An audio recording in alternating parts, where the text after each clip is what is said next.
Hello students, आप सभी लोगों का स्वागत है मेरे यूट्यूब चैनल सॉवरी एकेडमी में। आज स्टूडेंट्स मैं आपको 11वीं का कुछ बेसिक कंसेप्ट पढ़ाऊंगा। जो बच्चे अभी 10th पास आउट करके आए हैं, 11वीं में एंटर हुए हैं, अपीयर्स हुए हैं और 11वीं की पढ़ाई करने जा रहे हैं, कुछ 11वीं की केमिस्ट्री की ऐसी बेसिक चीज़ें हैं जिनको पढ़ने से 11वीं में या 12th में या 12th के जब तुम आगे पढ़ने जाओगे तो केमिस्ट्री की बहुत बेसिकली चीज़ें आगे आपके काम में आएंगी ही।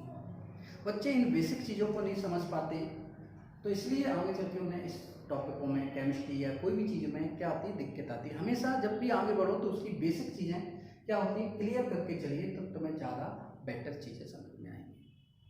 आज मैं 11वीं का कुछ बेसिक कंसेप्ट पढ़ाने जा रहा हूँ। जो फर्स्ट चैप्टर है तुम्हारा some basic concept of chemistry and history. Chemistry की हिस्ट्री क्या है, उसके बेसिक कंसेप्ट क्या है, उसी चैप्टर से रिलेट है ये टॉपिक।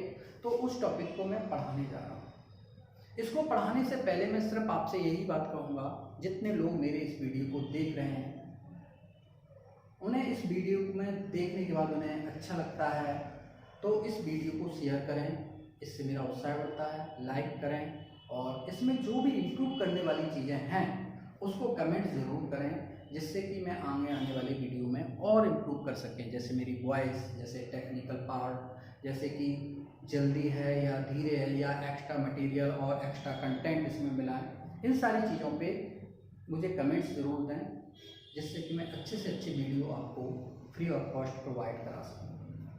तो आगे चलते हैं। अपना जो बेसिक जो कंसेप्ट है आज पढ़ाने जा रहा हूँ, खासकर 11वीं के स्टूडेंटों के लिए और जो 11वीं पास करके 12th में आए उनके लिए भी ये इम्पोर्टेंट है।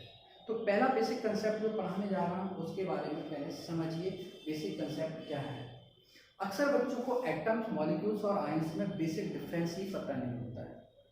तो आज मैं सिर्फ ये बताना चाह रहा हूँ कि मैटर क्या होता है, मैटर किससे कंसिस्ट होता है, उसके अंदर जो मैटर के अंदर पार्टिकल्स होते हैं वो कौन कौन होते हैं और कौन सा मैटर कौन सा फॉर्म में रहता है, यही चीज़ें आज के टॉपिक हैं। तो सबसे पहले हम मैटर के बारे में पढ़ा रहे हैं। मैटर के बारे में पढ़ाने से पहले तो मैं बता दूं साइंस की डेफिनेशन।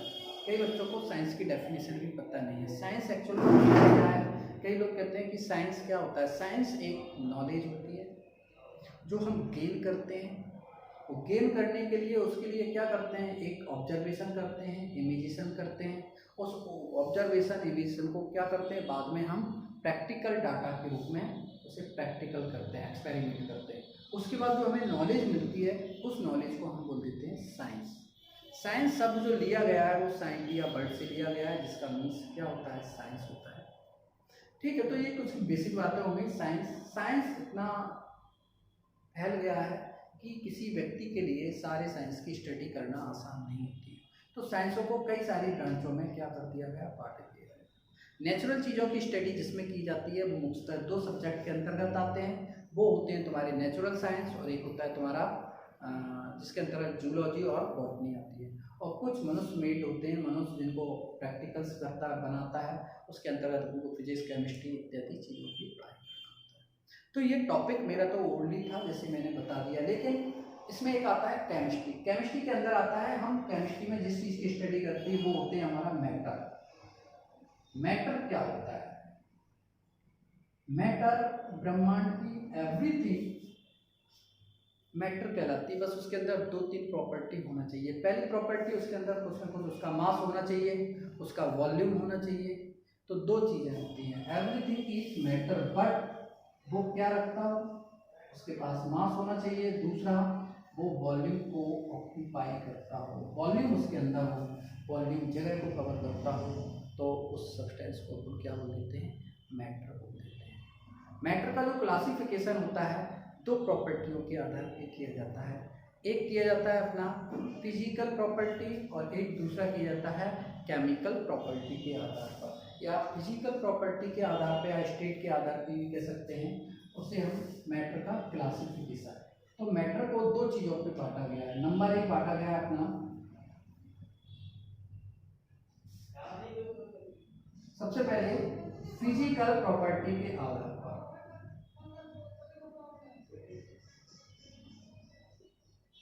दूसरा बांटा गया है केमिकल प्रॉपर्टी के आधार पर।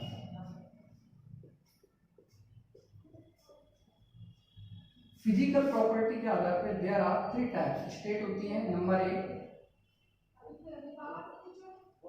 सॉलिड स्टेट, लिक्विड स्टेट और गैसियस स्टेट। 3 टाइप्स के होते हैं फिजिकल प्रॉपर्टी के आधार पर, सॉलिड, लिक्विड और गैसियस। केमिकल प्रॉपर्टी के आधार पर ये 2 टाइप्स के होते हैं। एक होता है प्योर सब्सटेंस या प्योर मैटर और एक होता है मिक्सचर मैटर। क्या होता है? Mixture matter. प्योर सब्सटेंस भी 2 टाइप्स के यहाँ पर पढ़ाए जाते हैं। नंबर फर्स्ट आता है एलिमेंट, दूसरा होता है यहाँ पर कंपाउंड। और मिक्सचर भी कितने टाइप्स के होते हैं बेटा? There are 2 types, homogeneous mixture, homogeneous mixture और दूसरा होता है हेटेरोजीनियस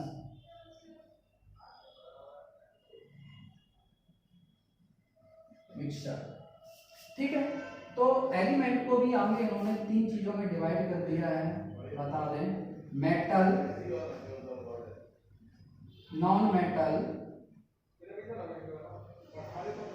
और एक होता है मेटलॉइड। इनको समझाऊंगा मैं। मेटलॉइड। कंपाउंड भी 2 तरह के होते हैं, ऑर्गेनिक, इनऑर्गेनिक। तो यहाँ पर बेसिकली 2 कंपाउंड पढ़ेंगे। एक होता है इनऑर्गेनिक, एक होता है ऑर्गेनिक।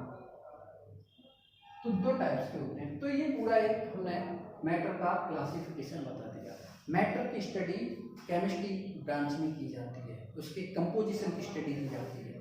तो हमने बताया मैटर क्या होता है। मैटर वो होता है जो मास और वॉल्यूम को ऑक्यूपाई करता है, वो कहलाता है मैटर।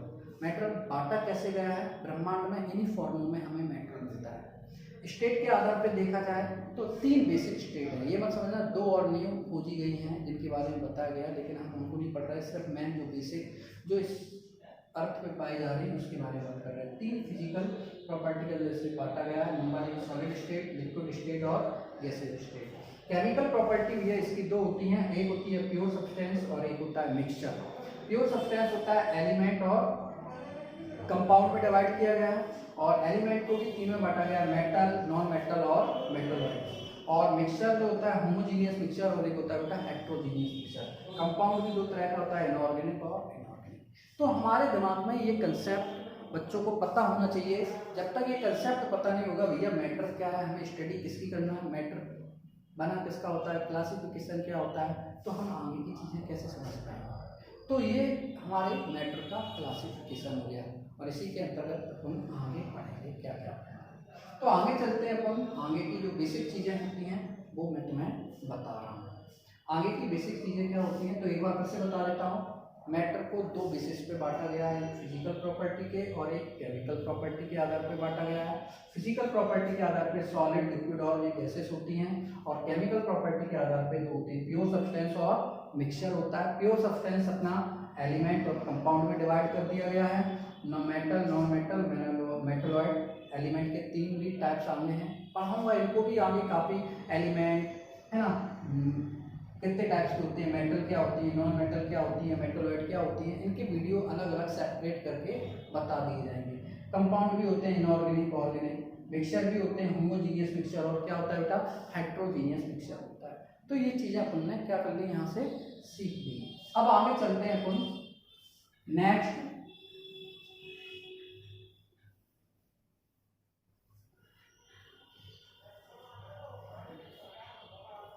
जो आगे पढ़ा रहा हूँ वो चीज देखना बेटा अपन को। सबसे पहले मैटर बनता कैसे है। Matter consist of small particles. Every matter consist of small particles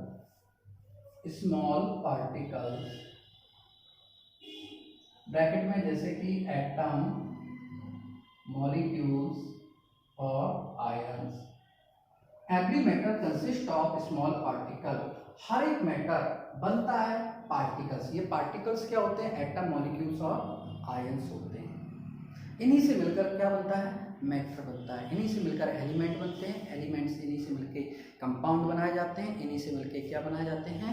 तुम्हारे क्या बनाए जाते हैं? इन्हीं से मिलकर बनाए जाते हैं मिक्सचर। जैसे एलिमेंट लोहा, आयरन जो बोले जाता है, सोडियम, पोटेशियम, हाइड्रोजन, ऑक्सीजन, सारे एलिमेंट होते हैं। अब एलिमेंट आपस में एक फिक्स रेशियो में मिल जाएंगे तो कंपाउंड जनरेट करते थे। कंपाउंड और एलिमेंट आपस में किसी भी प्रोपोर्शन में मिल जाएंगे तो वो मिक्सचर बना देंगे। ठीक है, तो एलिमेंट कंपाउंड मिक्सचर अपन को पता होना चाहिए। जैसे कि H2O वाटर होता है, इसमें हाइड्रोजन, ऑक्सीजन एक फिक्स रेशियो में, प्रोपोर्शन में जुड़ा हुआ रहता है ना। और शक्कर को अगर पानी के अंदर घोल दिया जाए तो लाइक कोई फिक्स प्रोपोर्शन नहीं है, पर वो मिक्सचर आ जाता है। शक्कर भी कंपाउंड, पानी भी कंपाउंड, दो या दो से अधिक कंपाउंड या एलिमेंट के मिक्सचर किसी भी प्रोपोर्शन में मिल जाए उसे अपन क्या पढ़ लेते हैं? का मिक्सचर पढ़ लेते हैं। तो ये चीज़ अपन ने यहाँ पर इस चीज़ को अपन ने क्या कर दिया? समझा दिया। अब मेरा मेन मोटो था कि एटम, मॉलिक्यूल्स, आयंस को पढ़ाने का। तो हर एक matter, every matter consist of small particles which are called atom, molecules और आयंस होते हैं। तो हमें आइडेंटिफाई करना आना चाहिए एटम्स क्या होते हैं, आयंस क्या होते हैं और मॉलिक्यूल्स क्या होते हैं। इन्हीं चीज़ को आगे मैं बताने जा रहा हूँ। तो एटम्स क्या होता है? एटम्स को सबसे पहले बताया था हमारे एक साइंटिस्ट थे पहले, जॉन डाल्टन, ब्रिटिश साइंटिस्ट थे। उन्होंने एटम की अवधारणा, थ्योरी सबसे पहले हमें दी थी। एटम स्मॉलेस्ट पार्टिकल्स होता है। ये क्या नहीं होता? उन्होंने बताया था ये टूटता नहीं है, सबसे इंडिविजुअल पार्टिकल्स है। लेकिन उनकी एक बात गलत हो गई, एटम इंडिविजुअल पार्टिकल्स नहीं है। इसे बाद में स्मॉल छोटे छोटे पार्टिकल्स में क्या कर लिया गया? तोड़ लिया गया और पता कर लिया गया एटम के अंदर और सब पार्टिकल्स कौन से होते हैं।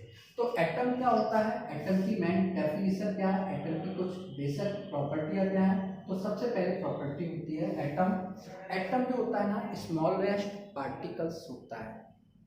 स्मॉलेस्ट पार्टिकल, बट कैसा? न्यूट्रल, बिना चार्जेबल वाला।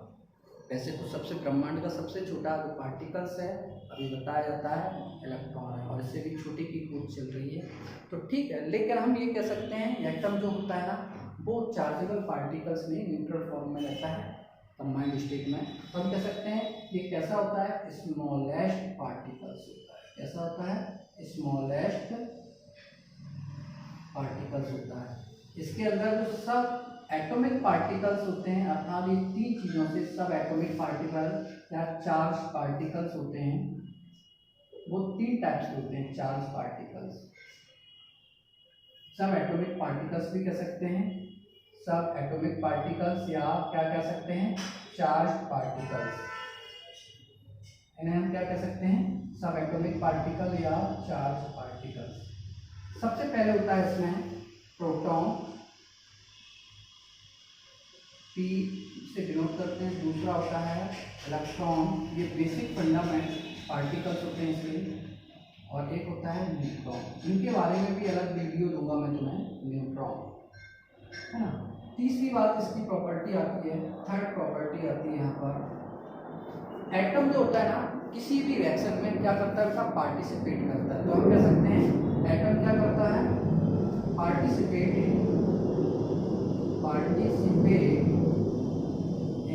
Chemical reaction, participate in chemical reaction. इसमें पार्टिसिपेट करता है केमिकल रिएक्शन में पार्टिसिपेट करता है। दूसरा मतलब अगला नेक्स्ट पॉइंट है, it does not exist in free state. समझिए ये क्या करते हैं, समझिए। पहला पॉइंट होता है स्मॉलेस्ट पार्टिकल है, न्यूट्रल स्मॉलेस्ट पार्टिकल है, इससे छोटा न्यूट्रल कोई स्मॉलेस्ट पार्टिकल नहीं होता। अगर इसके अंदर देखें सब एटॉमिक पार्टिकल्स तीन होते हैं, तीन में टूटा है, वो होते हैं प्रोटॉन, इलेक्ट्रॉन और न्यूट्रॉन। इन्हें हम चार्ज पार्टिकल्स या सब एटॉमिक पार्टिकल्स देते हैं। इन्हें बेसिक फंडामेंटल पार्टिकल्स भी बोल देते हैं। किसके? एटम के। बेसिक फंडामेंटल सब एटॉमिक पार्टिकल्स, सब एटॉमिक पार्टिकल्स भी बोल देते हैं। क्या बोल देते हैं? सब एटॉमिक पार्टिकल्स। उसके बाद एक और होता है एटम केमिकल रिएक्शन में क्या करता है, पार्टिसिपेट करता है। It does not in free state, और ये फ्री स्टेट में एग्जिस्ट नहीं करता है। ये चार बातें हमें एटम के बारे में जानकारी करना चाहिए। तो हर एक केमिकल रिएक्शन होती है तो वो स्वाभाविक है, एटम के अंदर इलेक्ट्रॉनों की वजह से वो सारी रिएक्शंस होती हैं। तो ये तो अपनी हो गए एटम के बारे में थ्योरी। अब एटम के अंदर एटम ही आपस में कंबाइंड होकर क्या बनाते हैं, मॉलिक्यूल्स जनरेट करते हैं। तो अब अगला टॉपिक है अपना मॉलिक्यूल्स के बारे में। किसके बारे में है, अगला जो टॉपिक है वो मॉलिक्यूल्स के बारे में है।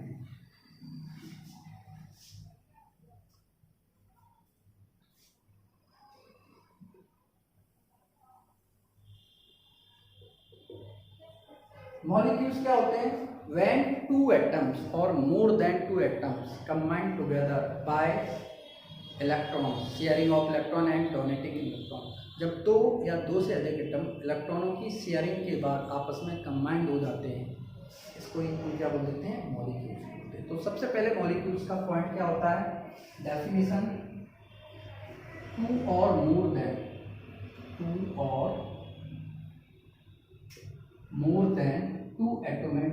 Atom, more than two or more than two atoms combined together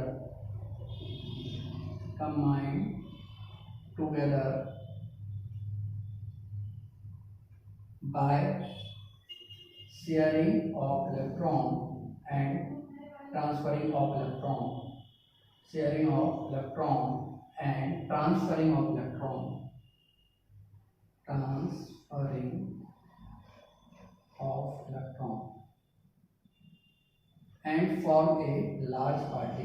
and form a large particles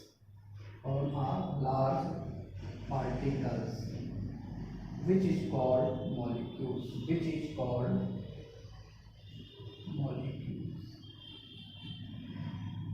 जैसे कि एग्जांपल में एक हाइड्रोजन जब दूसरे हाइड्रोजन के एटम से कंबाइंड होता है तो H2 बनाता है। H+H+O आपस में शेयरिंग करके इलेक्ट्रॉन ले देके H2 मॉलिक्यूल्स बनाते हैं। तो वो कह रहे हैं मॉलिक्यूल्स क्या होते हैं, दो या दो से अधिक एटम इलेक्ट्रॉन की शेयर करके इलेक्ट्रॉन का ट्रांसफर करके जो बड़ा पार्टिकल्स क्रिएट कर लेते हैं वो कहलाता है तुम्हारा मॉलिक्यूल्स।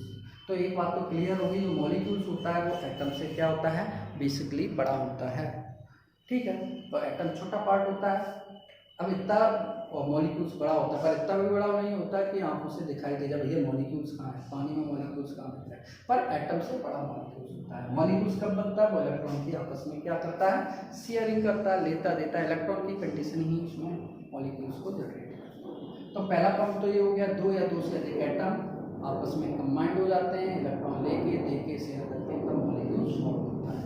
तो मैंने ये बता दिया। अब बात आती है दूसरा, इसमें पॉइंट जो समझना है मॉलिक्यूल्स का, कि molecules exist in free state, molecules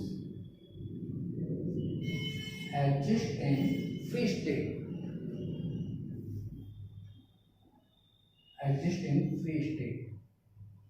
molecules exist in free state. Molecules कहाँ पाया जाता है बेटा, फ्री स्टेट में पाया जाता है। किसमें पाया जाता है बेटा, molecules exist in free state. But तीसरी कहानी इसमें होती है, molecules do not participate in chemical reaction.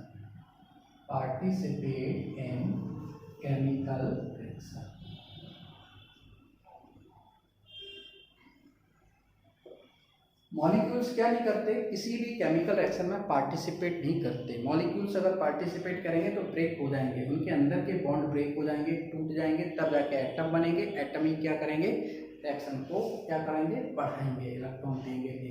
Molecules कभी भी रिएक्शन में क्या नहीं करते, पार्टिसिपेट नहीं करते हैं। तो molecules exist in free state, molecules do not participate in chemical reaction. कभी भी केमिकल रिएक्शन में क्या नहीं करते, ये पार्टिसिपेट नहीं करते। ये तीन बातें इसमें याद रखना जो इम्पोर्टेंट हैं। ठीक है, तो मॉलिक्यूल्स की अपन ने कहानी पढ़ ली। मॉलिक्यूल्स दो तरह के होते हैं, मैं बता दूं। मॉलिक्यूल्स दो तरह से जनरेट होते हैं, एलिमेंट से compound molecules, elements of molecules of element, molecules of element, और ये होते हैं molecules of compound, molecules of compound.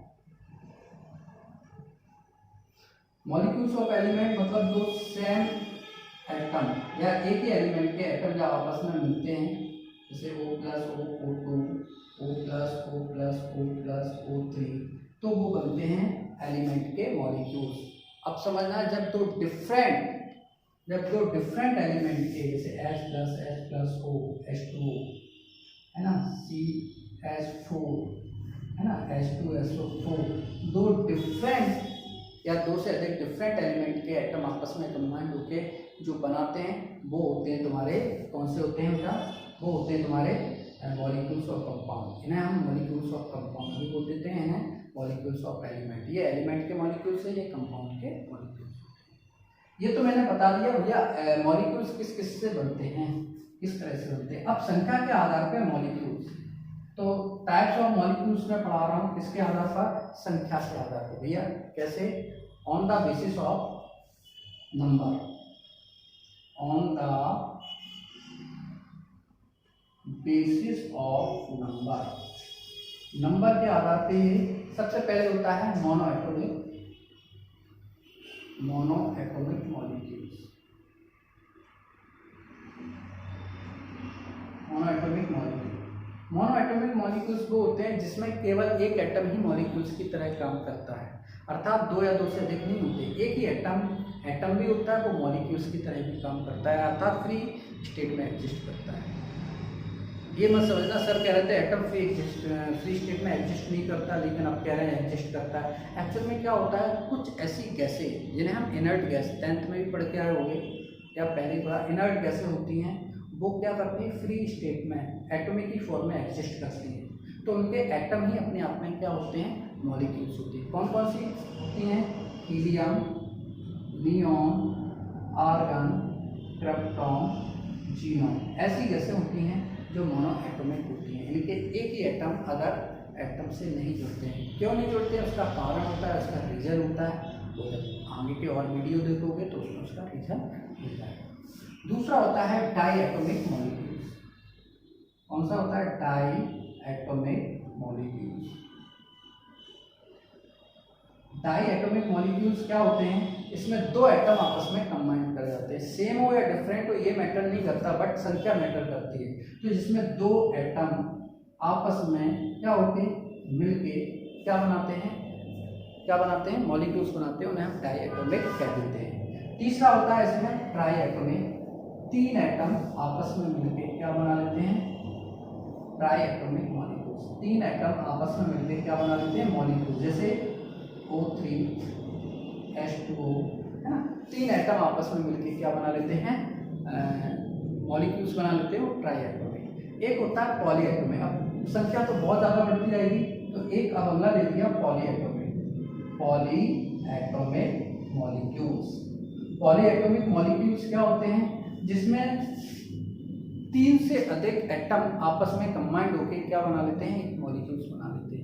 Matter ये नहीं करता जो सेम हो या डिफरेंट हो, वो सब किसके अंतर्गत आते हैं, पॉली एटॉमिक मॉलिक्यूल्स के अंतर्गत आते हैं। P4 H2SO4 H3PO4, ये सब कंपाउंड के जो मॉलिक्यूल्स हैं, उसमें कम से कम 4 या 4 से अधिक एटम आपस में जुड़ रहे हैं डिफरेंट एलिमेंट के, तो इन्हें बोल देते हैं पॉली एटॉमिक मॉलिक्यूल्स। तो अब तो समझ में आ गया कि मॉलिक्यूल्स क्या होते हैं, कैसे बनते हैं, किसकी क्रिया द्वारा बनते हैं, कितने टाइप्स के होते हैं, एलिमेंट मॉलिक्यूल्स क्या होते हैं, कंपाउंड मॉलिक्यूल्स क्या होते हैं, संख्या के आधार पर क्या होते हैं, एटम क्या होते हैं, मैटर क्या होता है। पूरा इस वीडियो में कोशिश की है मैंने पूरा इसको एक्सप्लेन करने। अब एक टॉपिक और बचा है अपना, वो टॉपिक है अपना आयंस का। नेक्स्ट जो टॉपिक है वो अपना टॉपिक है आयंस का। आयंस का क्या टॉपिक है, इसको समझते हैं। आयंस क्या होते हैं, आयंस चार्जेबल एटम, कोई भी एटम जिसपे चार्ज हो उन्हें हम आयंस बोलते हैं। चार्जेबल पार्टिकल्स आयंस कहलाता है। जैसे कि मैं कहूँ ये हाइड्रोजन एटम है, न्यूट्रल फॉर्म में, कोई चार्ज नहीं। अगर इससे एक इलेक्ट्रॉन लॉस होता है तो पॉजिटिव चार्ज आता है, अगर ये इलेक्ट्रॉन को गेन करता है तो इस पर निगेटिव आता है। तो कोई भी एटम जब अपने में से इलेक्ट्रॉन को लॉस और गेन करते हैं तो उन पर चार्ज आता है। बात समझिए। और उन चार्जेबल एटम्स को ही हम क्या बोल देते हैं, आयंस बोल देते हैं। आयंस दो टाइप के होते हैं, एक पॉजिटिव आयंस होता है और एक क्या होता है, आयंस दो टाइप्स के होते हैं। आयंस कितने टाइप्स के होते हैं, दो टाइप्स के होते हैं। पॉजिटिव आयन अर्थात जिसमें इलेक्ट्रॉन का लॉस हो रहा है वो क्या हो जाता है, पॉजिटिव आयन। और जिसमें इलेक्ट्रॉन क्या किए जा रहे हैं, गेन किए जा रहे हैं, वो क्या होते हैं, नेगेटिव आयंस होते हैं। पॉजिटिव आयन को अपन क्या पढ़ देते हैं बेटा, कैट आयन पढ़ देते हैं, और नेगेटिव आयन को अपन क्या पढ़ देते हैं बेटा, एन आयन पढ़ देते हैं। क्या पढ़ देते हैं, पॉजिटिव आयन को क्या पढ़ देते हैं, कैट आयन पढ़ देते हैं, नेगेटिव आयन को एन आयन पढ़ देते हैं। तो इतना बात याद रखना है आपको, ठीक है। अब यहाँ बात ये आती है कि इन पॉजिटिव नेगेटिव आयन पे कितना चार्ज होता है, मतलब एक एटम एक ही पॉजिटिव रख सकता है, दो रख सकता है, तीन रख सकता है। तो इसके लिए अपन को और इसके अंदर पढ़ना पड़ेगा। तो आज का जो टॉपिक था मैंने यही बता दिया, एटम, मॉलिक्यूल्स, आयंस, जो बेसिक चीज़ें होती हैं वो मैंने पढ़ा दिया। एक टॉपिक बनाऊंगा फार्मूला क्रिएट करने का। कई बच्चों को कंपाउंडों के फार्मूले क्रिएट करना नहीं आते, तो कैसे बनाए जाते हैं, कई लोगों को उसके ऊपर कितना चार्ज क्या रहेगा उसका भी सेपरेट वीडियो है, उसका भी सेपरेट वीडियो बनाऊंगा मैं। और इस तरह से इस वीडियो को पूरा देखा, समझ में आया तो उसे लाइक और शेयर जरूर करें। और इसी तरह के और भी वीडियो बनाने के लिए हमें उत्साह देते रहें। हमें एक कह सकते हैं अंदर से उत्साह मिलेगा कैसे, ताली बजाओगे तो मुझे थोड़ी सुनाई देगा, मेरे लिए तो उत्साह तब माना जाएगा जब तुम मुझे लाइक और शेयर ज़्यादा से ज़्यादा करोगे। तो मैं इसी तरह से और ज़्यादा अच्छे से अच्छे वीडियो बनाऊंगे, आप तक पहुंचाऊंगा, जिससे आपकी एजुकेशन रूटीन में चलती रहे, बेसिक चीज़ें सीखें और आगे चल के और अच्छा एग्जाम क्लियर करें। ठीक है, तो आज मैं अपना ये वीडियो यहीं तक ले जाता हूँ। इसके आगे का टॉपिक अगली वीडियो में मिलेगा। और मैं यही कहूँगा कि आपने मेरे लिए जो समय दिया, जो मेरा इस वीडियो को देखा, उसके लिए मैं आपसे बार बार यही कहूँगा और दिल से आपका मैं बहुत आभारी रहूँगा और आपको बहुत दिल से शुक्रिया अदा करूँगा। Thank you very much.